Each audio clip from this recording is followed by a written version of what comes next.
டெய்லியும் காலையில எந்திரிச்ச உடனே மதியம் சாப்பிட்றதுக்கு தேவையான துவையல் டேஸ்டியாகவும் இருக்கணும், அதே சமயத்தில் ஹெல்த்தியாகவும் இருக்கணும். என்ன செய்யலான்னு கன்ஃபியூஷனாக இருக்கீங்களா? கவலைப்படாதீங்க. இப்போ நான் சொல்ல போகிறேன் 6 நாளைக்கு 6 வகையான துவையல் எப்படி செய்யலாம், என்ன செய்யலான்னு சொல்கிறேன். ஃபுல்லாக பாருங்க. தோரம் பருப்பு துவையல் எப்படி செய்யலான்னு பார்க்கலாமா? வாங்க.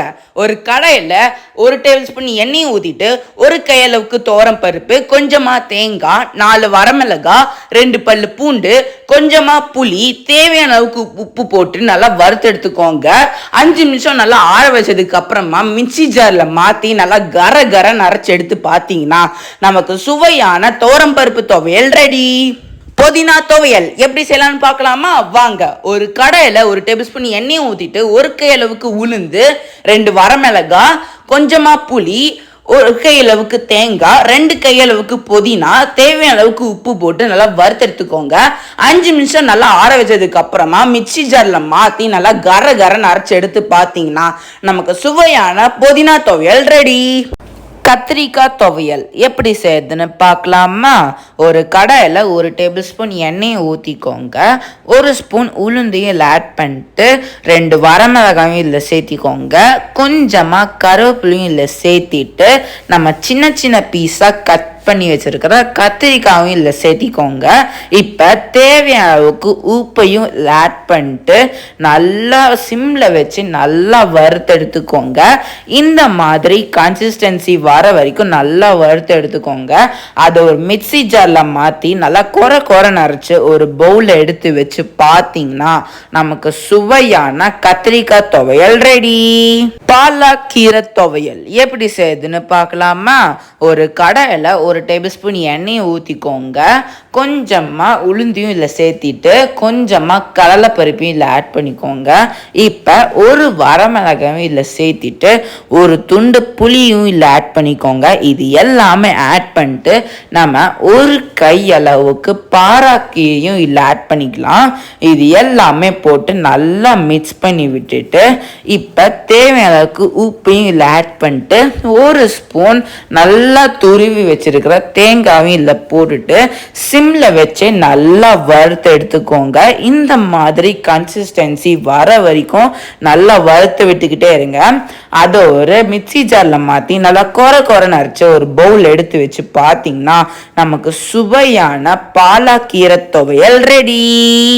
தக்காளி துவையல் எப்படி செய்யுதுன்னு பார்க்கலாமா? ஒரு கடாயில் 1 டேபிள் ஸ்பூன் எண்ணெயை ஊற்றிக்கோங்க. 1 ஸ்பூன் உளுந்தையும் இதில் சேர்த்திக்கோங்க. கொஞ்சமாக கடலைப்பருப்பையும் இதில் சேர்த்திட்டு 1 வரமிளகாயும் இதில் ஆட் பண்ணிக்கோங்க. இப்போ தேவையான அளவுக்கு 2 பல்லு பூண்டியும் இதில் சேர்த்திட்டு 1 துண்டு புளியும் இதில் சேர்த்திக்கோங்க. கொஞ்சமாக கருவேப்பிலையும் இதில் சேர்த்திட்டு 1 முழு தக்காளியை சின்ன பீஸாக கட் பண்ணி இதில் ஆட் பண்ணிக்கோங்க. இப்போ தேவையான அளவுக்கு உப்பையும் இதில் சேர்த்திட்டு நல்லா சிம்மில் வச்சு நல்லா வறுத்து எடுத்துக்கோங்க. இந்த மாதிரி கன்சிஸ்டன்சி வர வரைக்கும் நல்லா வறுத்து எடுத்துக்கோங்க. அது ஒரு மிக்சி ஜாரில் மாற்றி நல்லா கொரன்னு அரைச்சி ஒரு பவுல் எடுத்து வச்சு பார்த்தீங்கன்னா நமக்கு சுவையான தக்காளி துவையல் ரெடி. பூண்டு துவையல் எப்படி செய்யுதுன்னு பார்க்கலாமா? ஒரு கடாயில் 1 டேபிள் ஸ்பூன் எண்ணெயை ஊற்றிக்கோங்க. 1 ஸ்பூன் உளுந்தையும் இல்லை சேர்த்திக்கோங்க. 1 வரமிளகாயும் இல்லை ஆட் பண்ணிக்கோங்க. இப்போ ஒரு 5 பல் பூண்டியும் இல்லை சேர்த்திட்டு கொஞ்சமாக கருவேப்பிலையும் இதில் ஆட் பண்ணிக்கோங்க. இப்போ நல்லா சின்ன பீஸாக கட் பண்ணி வச்சுருக்கிற பெரிய வெங்காயமும் ஒரு கையளவுக்கு இதில் ஆட் பண்ணிட்டு தேவையான அளவுக்கு உப்பையும் இல்லை சேர்த்திக்கோங்க.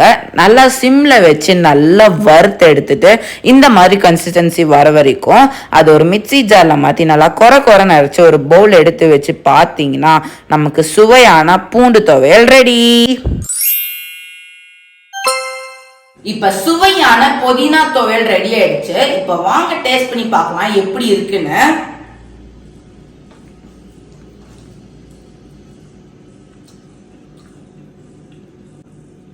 புதினா துவையல் நம்ம எல்லாருமே செய்வோம். ஆனா நான் சொன்ன மெத்தட்ல நீங்க செஞ்சு பாத்தீங்கன்னா டேஸ்ட் ரொம்ப டிஃபரெண்டாவே இருக்கும். கண்டிப்பா ட்ரை பண்ணி பாருங்க. இப்ப சுவையான தோரம் பருப்பு துவையல் ரெடி ஆயிடுச்சு. இப்ப வாங்க டேஸ்ட் பண்ணி பார்க்கலாம் எப்படி இருக்குன்னு.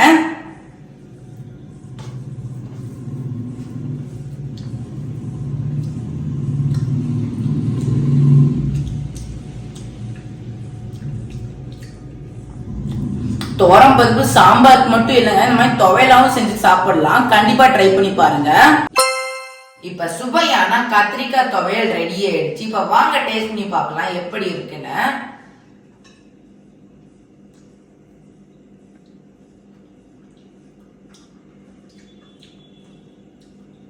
ரொம்பவே சுவையா இருக்குங்க. கத்திரிக்காய் நம்ம நிறைய பேத்துக்கு பிடிக்காது, ஆனா இந்த மாதிரி துவையல செஞ்சு கொடுத்து பாருங்க, ரொம்பவே ரொம்பவே விரும்பி சாப்பிடுவாங்க. கண்டிப்பா ட்ரை பண்ணி பாருங்க. இப்ப சுவையான பாலக்கீரை துவையல் ரெடி ஆயிடுச்சு. இப்ப வாங்க டேஸ்ட் பண்ணி பார்க்கலாம் எப்படி இருக்குன்னு.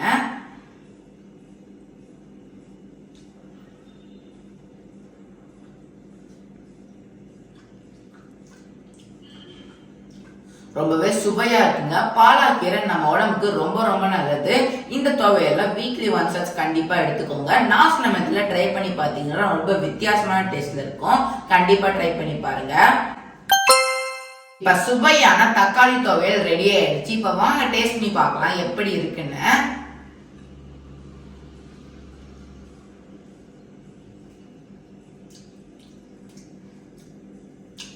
ரொம்பவே சுவையா இருக்குங்க. தக்காளி நம்ம நிறைய விதத்துல சாப்பிட்டு இருப்போம், ஆனா இந்த மாதிரி துவையல சாப்பிட்டு பாருங்க, திரும்பி டெய்லியுமே நீங்க சாப்பிட ஆரம்பிச்சுவீங்க.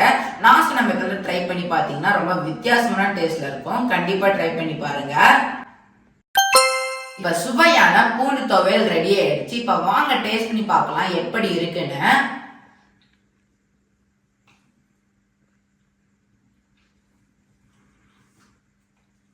ரொம்பவே சுவையா இருக்குங்க. பூண்டோட வாசனை அப்படியே கம்ம அடிக்குது.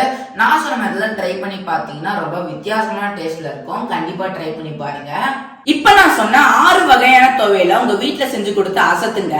இதே மாதிரி இன்னொரு இன்ட்ரெஸ்டிங்கான வீடியோல உங்க எல்லாத்தையும் பாக்குறேன். அது வரைக்கும் பாய்.